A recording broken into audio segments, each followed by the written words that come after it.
आप देख रहे हैं VYTV 18 लाइव, विचार, समाज और सच्चाई का मंच। रायबरेली में कांग्रेस के राष्ट्रीय सचिव व बिहार प्रभारी सुशील पासी बैठे धरने पर। दर्जनों समर्थकों के साथ डीएम ऑफिस के बाहर धरने पर बैठे सुशील पासी। सुशील पासी के घर पर कोतवाल समेत भारी संख्या में पहुंचे थे पुलिसकर्मी। कल कांग्रेस के नेतृत्व में लखनऊ में होना है विशाल प्रदर्शन। मनरेगा बचाओ अभियान के तहत होना है प्रदर्शन। पुलिस व कांग्रेसी नेता के बीच हुई थी तीखी नोकझोंक। कांग्रेस के राष्ट्रीय सचिव सुशील पासी ने लगाए पुलिस पर गंभीर आरोप। घर में भारी संख्या में पुलिस बल आने का क्या मतलब? सुशील, कांग्रेस की आवाज को दबाना चाहती है रायबरेली पुलिस। सुशील, कल लखनऊ न जा सकूं इसलिए पुलिस बना रही दबाव। सुशील पासी महराजगंज कोतवाली क्षेत्र के कस्बे में है। कांग्रेसी नेता सुशील पासी का आवास डीएम कार्यालय के बाहर धरने पर बैठे सुशील पासी। मैं कांग्रेस का राष्ट्रीय सचिव हूं, सुशील पासी। उत्तर प्रदेश की सरकार संविधान विरोधी सरकार है। विपक्ष की आवाज को रोकने के लिए कभी जननायक राहुल गांधी जी की सदस्यता को समाप्त करने की एक कुचक्र रचा जाता है, कभी किसानों के ऊपर अमेरिका के दबाव में 18% का टैरिफ लगाया जाता है, और आज मैं अपने घर से निकला तो उत्तर प्रदेश की सरकार ने प्रशासन के दम पर मुझे आने जाने से रोका गया है। मैं ये पूछना चाहता हूं उत्तर प्रदेश की सरकार से कि एक विपक्ष की नेता की आवाज को रोकने के लिए उसे आने जाने से क्यों रोका जा रहा है? आखिर ऐसा कौन सा कानून है?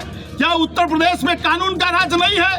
तो राष्ट्रपति महोदय को 356 धारा के तहत इस सरकार को बर्खास्त कर देना चाहिए। जहां विपक्ष को आने जाने से रोका जाए, जहां आम जनता के साथ गुंडागर्दी किया जाए, जहां किसानों के साथ अन्याय किया जा रहा है, जहां मजदूरों के साथ अन्याय किया जा रहा है, और आज भी उत्तर प्रदेश की पुलिस के माध्यम से यूपी सरकार ने हमारा उत्पीड़न करने के लिए हमको घर से निकलने से रोका गया।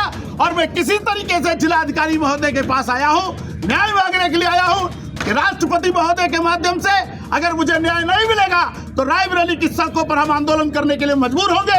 ये हमारे मौलिक अधिकारों का हनन किया गया है। किसी को आने जाने से रोकना और किसी को संवैधानिक अधिकारों को रोक देना, यह निश्चित तौर पर संविधान विरोधी काम हुआ है। इस सरकार के खिलाफ अब उत्तर प्रदेश की जनता सड़कों पर उतरेगी, और आज से सुशील पासी राष्ट्रीय सचिव रायबरेली की सड़कों पर संघर्ष करने का ऐलान करेगी। हम जानना चाहते हैं, प्रशासन आकर बताए मुझे क्यों रोका गया है और आगे मुझे रोका जाएगा कि नहीं रोका जाएगा, ये मुझे जानने के लिए ही जिलाधिकारी महोदय के पास आया हूँ। प्रशासन द्वारा आपको रोका गया, कोई नोटिस वगैरह भी दी गई? कोई नोटिस नहीं है, कोई नोटिस नहीं है।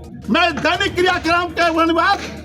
क्रियाकलापों के तहत मैं घर से निकल रहा था, तब तक योगी सरकार का फरमान आया, बीजेपी सरकार का फरमान आया कि किसी भी किसान विरोधी जितने भी कानून लागू किए हैं उसकी खिलाफत अगर कोई करता है, उन नेताओं को गिरफ्तार करके उनको जेल भेज दिया जाए। यानी किसानों के हित में कोई बात करेगा, मजदूरों के हित में कोई बात करेगा तो भारतीय जनता पार्टी उन नेताओं को गिरफ्तार करके जेल भेजेगी।